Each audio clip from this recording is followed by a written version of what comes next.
Good morning, students. In our last class, we have discussed the physical and chemical changes, and along with that, we have discussed the energy change, right? That during any reaction, the the energy is released or absorbed in the form of heat or light, right? This we have already discussed in our last class. Now, today we are going to discuss our next topic, that is the change of state.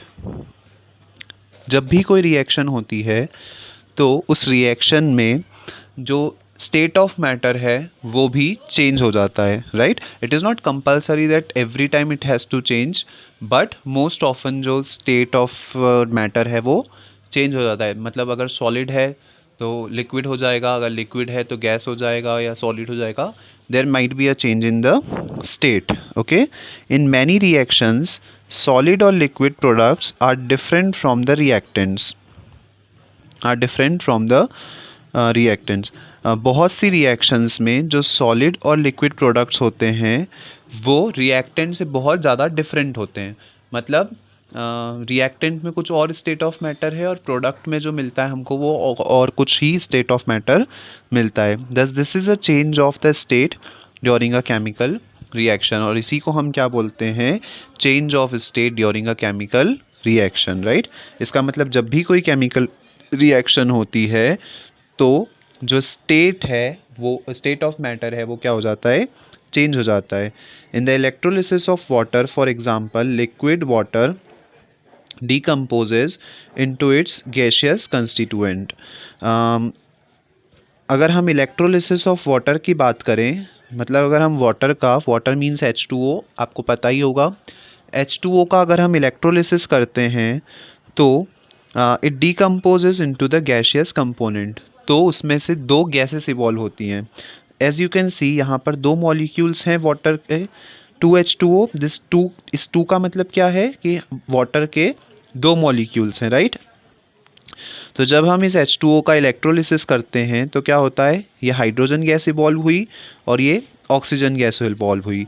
मतलब पहले water कैसा था? Liquid था, और reaction के बाद हमको क्या मिल गई? दो गैसेस मिल गई. इसका मतलब क्या कि जो स्टेट ऑफ मैटर है वो क्या हो गया? लिक्विड से गैस. इसका मतलब रिएक्शन में, किसी भी रिएक्शन में जो स्टेट ऑफ मैटर है वो चेंज हो जाता है. Similarly, when ammonia gas is allowed to come in contact with hydrogen chloride, HCl gas, solid ammonium chloride is obtained. अगर हम NH3 गैस, अमोनिया का फॉर्मूला होता है NH3. Students, you have to learn all this formulas. Okay, ammonia का formula क्या होता है? NH3, जो कि गैस होती है. तो अगर हम अमोनिया गैस को HCl गैस के कांटेक्ट में लेकर आते हैं, मतलब अगर अमोनिया गैस और HCl गैस दोनों गैसेस जब आपस में रिएक्ट करती हैं तो हमको क्या मिलता है? Ammonium chloride. और अमोनियम क्लोराइड कैसा होता है? सॉलिड होता है. ये देखिए, अमोनिया जो कि गैस है, HCl which is again a gas, और इन दोनों से मिलकर क्या बना? NH4Cl, that is ammonium chloride, जो कि क्या है? एक सॉलिड है. S का मतलब सॉलिड. तो इस तरीके से पहले वाले केस में हमने क्या देखा कि एक लिक्विड दो गैसेस में कन्वर्ट हो गया, फिर दो गैसेस मिलकर एक सॉलिड में कन्वर्ट हो गई. तो इसका मतलब जब भी कोई रिएक्शन टेक प्लेस होती है तो जो स्टेट ऑफ मैटर है वो चेंज हो जाता है, right? In most of the cases. Now students, here there is an activity given to you that you have to read by your own. Okay, now we will proceed further. Types of chemical reactions. Okay, chemical reactions हमको पता है क्या होती है? एक ऐसी reaction जो हमको केमिकल चेंज के बारे में बताती है, जिसमें रिएक्टेंट्स होते हैं, प्रोडक्ट होता है, कैटलिस्ट होता है ना? This we have already discussed in our last classes. अब केमिकल रिएक्शंस कितने टाइप्स की होती हैं और क्या क्या होती हैं वो समझते हैं. First one is endothermic and exothermic reaction. Endothermic और एक्सोथर्मिक का मतलब क्या होता है? बेसिकली थर्मिक शब्द का मतलब होता है something which is related to heat, right? इसका मतलब इन रिएक्शंस में हम कहीं ना कहीं हीट की बात करने वाले हैं. ओके, सो सबसे पहले पढ़ते हैं exothermic reaction. The chemical reaction that gives off energy are called exothermic reactions. Energy is also produced or released in the form of heat or light, right? तो ऐसी इक्वेशंस, ऐसी केमिकल रिएक्शंस जिसमें कि heat मतलब जो energy है वो release होती है, ठीक है, ऐसी रिएक्शंस जिसमें एनर्जी प्रोड्यूस होती है उसको हम क्या बोलते हैं, एक्सोथर्मिक रिएक्शन। और ये जो एनर्जी प्रोड्यूस हुई है वो हम ऑलरेडी डिस्कस कर चुके हैं, वो किस फॉर्म में निकलेगी, या तो हीट के फॉर्म में या लाइट के फॉर्म में। इसका एग्जांपल भी हमने देखा था, बर्निंग ऑफ कोल। अगर हम कोल को बर्न करेंगे तो क्या होगा, उसमें से हीट और लाइट निकलती है ना। That's why burning of coal is an exothermic reaction. आप यहाँ पे देख सकते हैं the same reaction that we have discussed. जब कार्बन और ऑक्सीजन, कोल क्या होता है, कार्बन, उसको हमने बर्न किया तो ऑक्सीजन की प्रेजेंस में ही बर्न किया होगा, अदरवाइज वो बर्न होता ही नहीं, राइट। तो जब कार्बन और ऑक्सीजन एक दूसरे के साथ रिएक्ट करते हैं तो यहाँ पर क्या बनता है, कार्बन डाइऑक्साइड गैस रिलीज होती है plus heat and plus energy, right. Carbon dioxide, when carbon and oxygen reacts with each other to form carbon dioxide, उसके साथ साथ हीट और लाइट भी रिलीज होती है। तो ऐसी रिएक्शंस जिसमें हीट रिलीज होती है उसको हम क्या बोलते हैं, एक्सोथर्मिक रिएक्शन।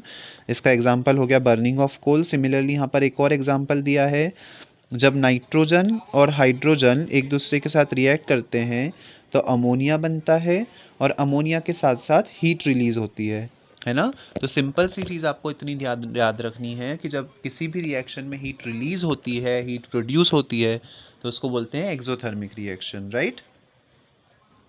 नाउ इसी का जस्ट उल्टा होता है एंडोथर्मिक रिएक्शन।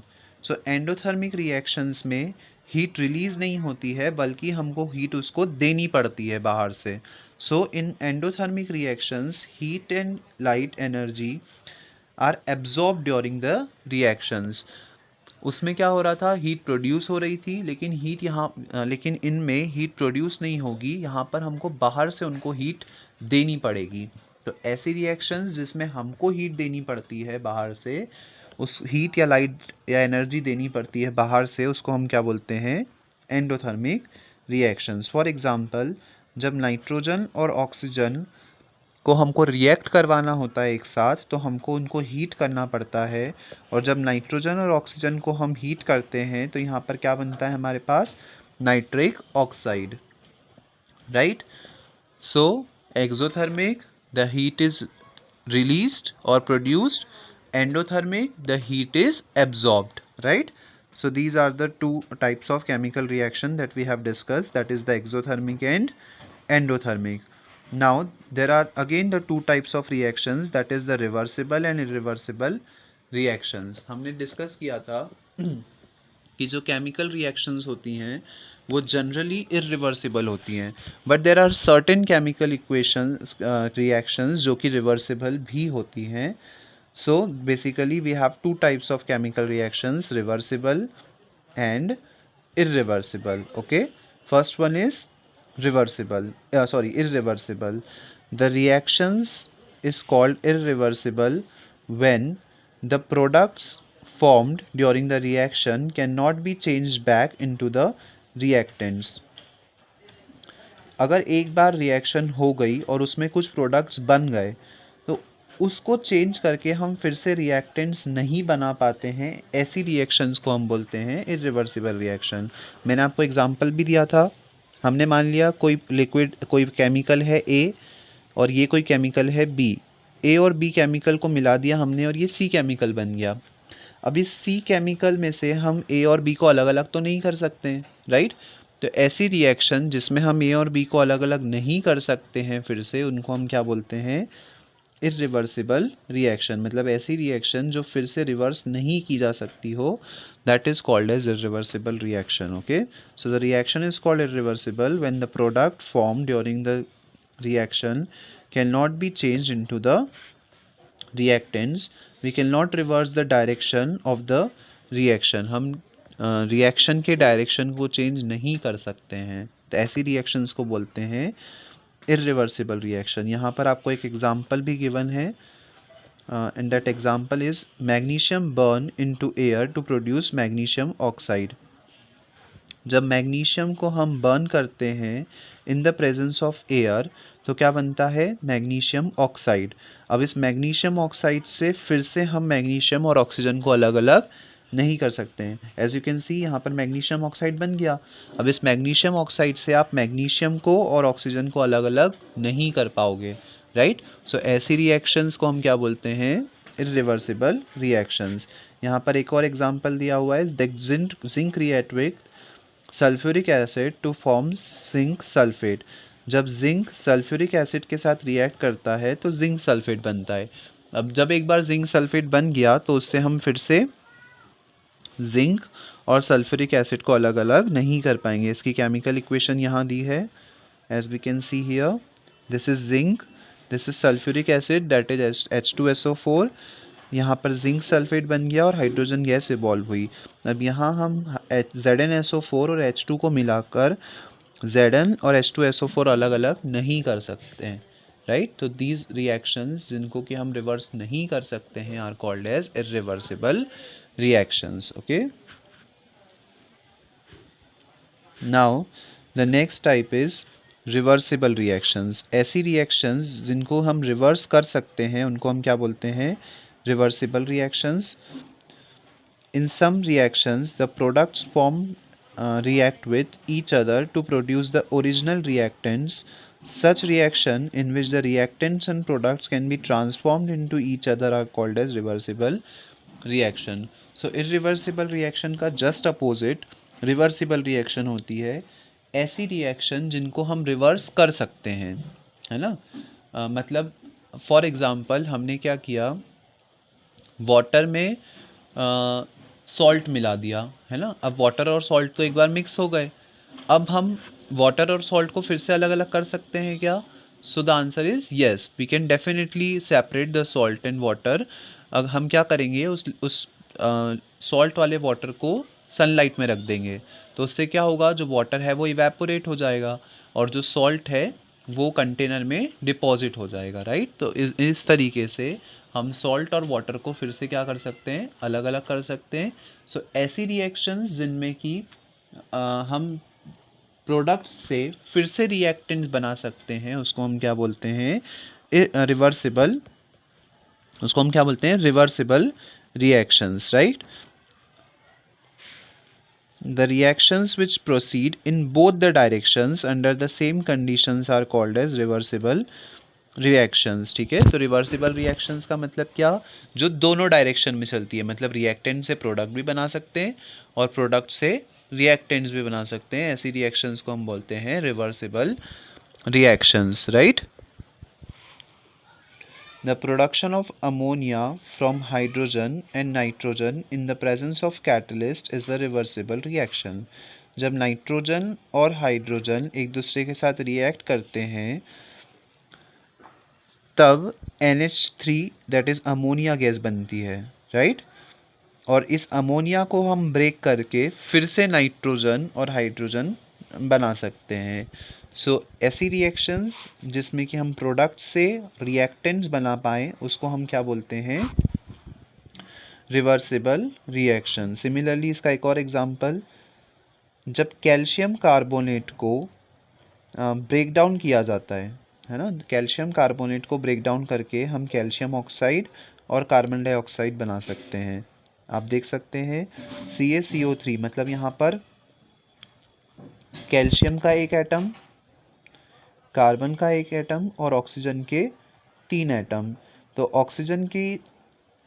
ऑक्सीजन का एक एटम कैल्शियम के साथ चला जाता है और यह क्या बन जाता है, CaO, और ऑक्सीजन के 2 एटम्स कार्बन के साथ चले जाते हैं और बना देते हैं CO2, right.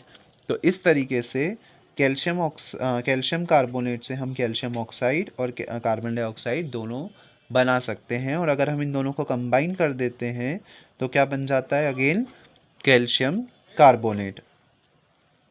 So these are some of the examples of reversible reactions. Okay, now the next is combination reaction. What do we mean by combination reaction? Obviously, as the name suggests, that we are combining two or more things together, right? Combination में हमको नाम से ही समझ में आ रहा है कि हम दो या दो से ज़्यादा चीज़ों को क्या कर रहे हैं, कंबाइन कर रहे हैं, मिक्स कर रहे हैं, right. In a combination reaction 2 और more reactants add up to form a product. इन रिएक्शंस में क्या होता है, दो या दो से ज़्यादा रिएक्टेंट्स क्या करते हैं, ऐड अप करते हैं, मतलब हम दो या दो से ज़्यादा रिएक्टेंट्स को ऐड कर देते हैं प्रोडक्ट बनाने के लिए। Some examples are given below, इसके कुछ एग्जाम्पल्स हमको यहाँ दे रखे हैं, that we will see. Okay, first one is the burning of magnesium. जब हम मैग्नीशियम को बर्न करते हैं तो that is an example of combination reaction. Magnesium is a silverly white metal. Magnesium कैसा मेटल होता है, सिल्वरली वाइट, मतलब थोड़ा सा चमकीला सा होता है, वाइट कलर का। व्हेन इग्नाइटेड, इग्नाइट करना मतलब क्या, उसको उतना टेम्परेचर देना कि वो बर्न होने लग जाए। इग्निशन टेम्परेचर आपने पढ़ा होगा प्रीवियस क्लासेस में। इग्नाइट करना मतलब उसको उतना टेम्परेचर देना कि वो बर्न होने लग जाए, जलने लग जाए। In air, in an open gas jar, it burns with a dazzling white flame. Magnesium oxide, the product, deposit as a white smoky liquid on the wall of the jar. The magnesium combines with oxygen of the air burning to form the product, right. हमने क्या किया, magnesium को burn किया। Magnesium को जब हमने oxygen की presence में बर्न किया, आपको पता है कि किसी भी चीज़ को बर्न करने के लिए ऑक्सीजन इज़ वेरी नेसेसरी। अगर ऑक्सीजन नहीं होगी तो कोई भी सब्सटेंस बर्न नहीं हो पाएगा, राइट। सो मैग्नीशियम को जब हमने ऑक्सीजन की प्रेजेंस में बर्न किया तो यहाँ पर क्या बन गया, मैग्नीशियम ऑक्साइड, राइट। और ये जो मैग्नीशियम ऑक्साइड बना है, ये कैसे बना है, जब हमने मैग्नीशियम को बर्न किया तो उसमें से स्मोकी वाइट कलर की जो है फ्लेम्स निकलेंगी, और वो फ्लेम्स एटमॉस्फेयर में जो एयर ऑक्सीजन प्रेजेंस है उसके साथ मिलकर क्या बना लेती हैं, मैग्नीशियम ऑक्साइड बना लेती है, राइट। सो इसमें क्या हुआ, दो चीज़ें कंबाइन होकर एक तीसरी चीज़ बन गई। मैग्नीशियम और ऑक्सीजन आपस में कंबाइन होकर उन्होंने मैग्नीशियम ऑक्साइड बना लिया। और ऐसी रिएक्शंस जिसमें दो रिएक्टेंट्स मिलकर एक प्रोडक्ट बना लेते हैं या एक से ज़्यादा प्रोडक्ट बना लेते हैं, उसको हम क्या बोलते हैं, combination reactions, right. Now the next one is burning of carbon. अगर हम कार्बन को बर्न करते हैं, अगर हम कार्बन को बर्न करते हैं तो that is also an example of combination reaction. Okay, burn some charcoal या carbon in the deflagrating spoon. Introduce a spoon into the mouth of an open jar so that the burning charcoal get a clear supply of air. हमने क्या किया, एक charcoal को एक spoon में burn किया, एक डिफ्लैग्रेटिंग स्पून में हमने क्या किया, चारकोल को बर्न किया। चारकोल में आपको पता है क्या होता है, carbon, right. Charcoal is just a form of carbon. और हम उस स्पून को एक ओपन जार के पास लेकर गए। ओपन जार के पास लेकर क्यों गए, ताकि वो एयर के कांटेक्ट में आ जाए, right. Now close the mouth of the jar with a lid when all the carbon has burned. अब हमने क्या किया, जब पूरा कार्बन जल गया तो हमने उस कंटेनर को क्लोज कर दिया। Invert the jar and place it in the trough containing the clear lime water and open its mouth inside the liquid. अब हमने उस जार को एक ट्रफ में डाल दिया। ट्रफ मतलब एक तरह का कंटेनर होता है। हमने उस जार को क्या किया, एक ट्रफ में डाल दिया जिसमें क्या रखा हुआ है, क्या भरा हुआ है, लाइम वाटर, राइट।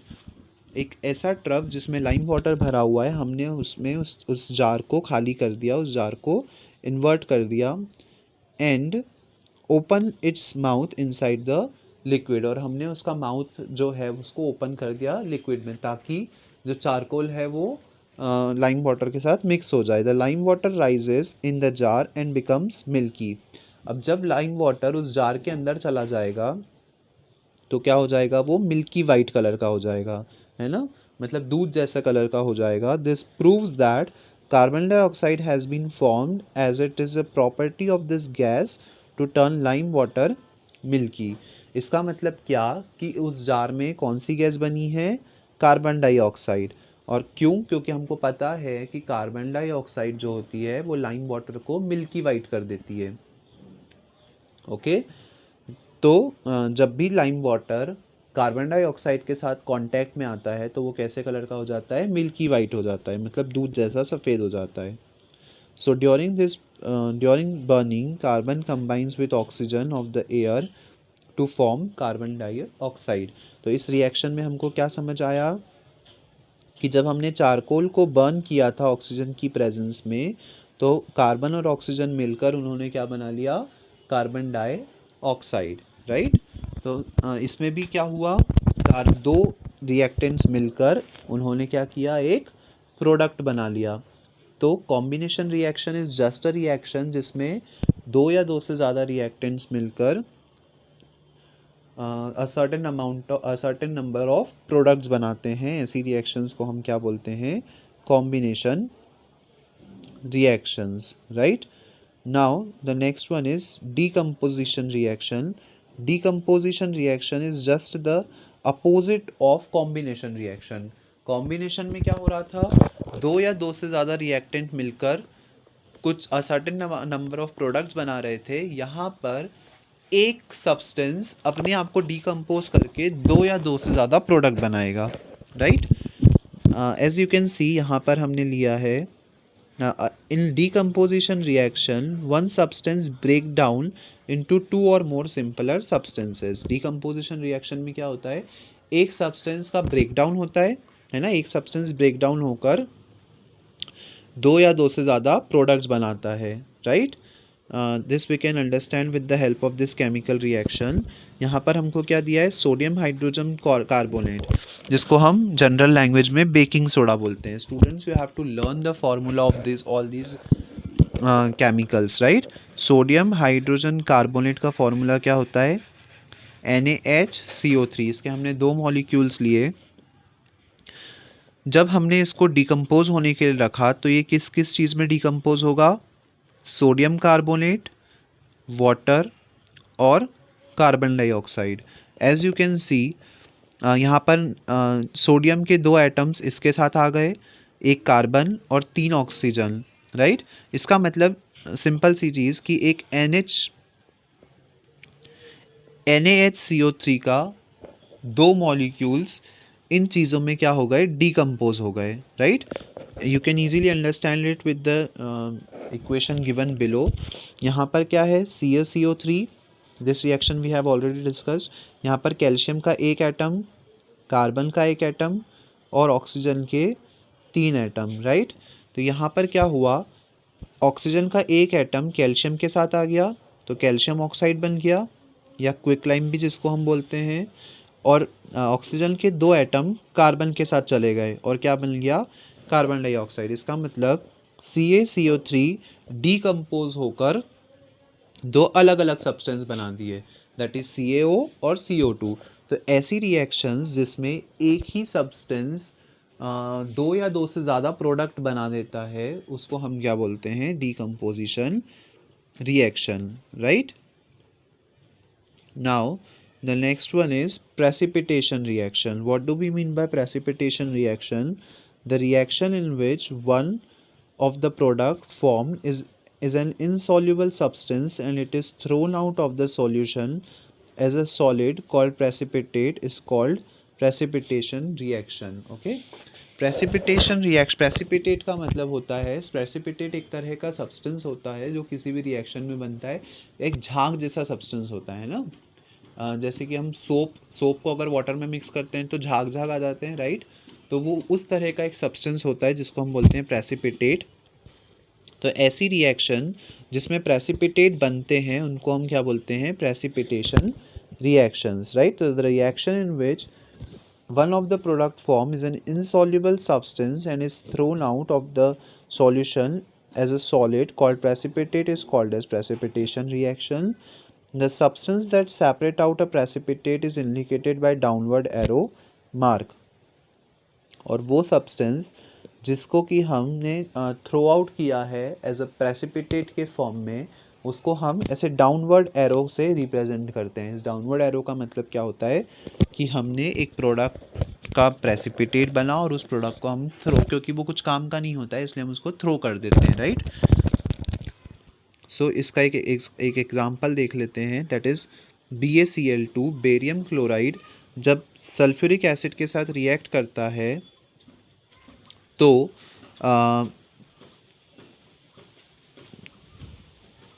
ये बेरियम और ये सल्फ़ेट, बेरियम और सल्फ़ेट एक दूसरे के साथ मिलकर बेरियम सल्फ़ेट बना लेते हैं और ये बचा हुआ H और Cl, HCl that is hydrochloric acid बना लेते हैं, राइट। इसका मतलब और ये जो बेरियम सल्फ़ेट है इसके वाइट प्रेसिपिटेट बनते हैं, ठीक है, और इसको हम थ्रो कर देते हैं because they are of no use. Okay, so the white precipitate is nothing but एक झाग जैसा सब्सटेंस होता है जिसको कि हम प्रेसिपिटेट बोलते हैं, और ऐसी रिएक्शंस जिसमें प्रेसिपिटेट्स बनते हैं उनको हम क्या बोलते हैं, प्रेसिपिटेशन रिएक्शन। इसका एग्जांपल हो गया when barium chloride reacts with sulphuric acid, then white precipitates of barium sulfate are formed along with the hydrochloric acid, right. So that's all for today's class, students. The further topics we will study in the next lectures. Thank you.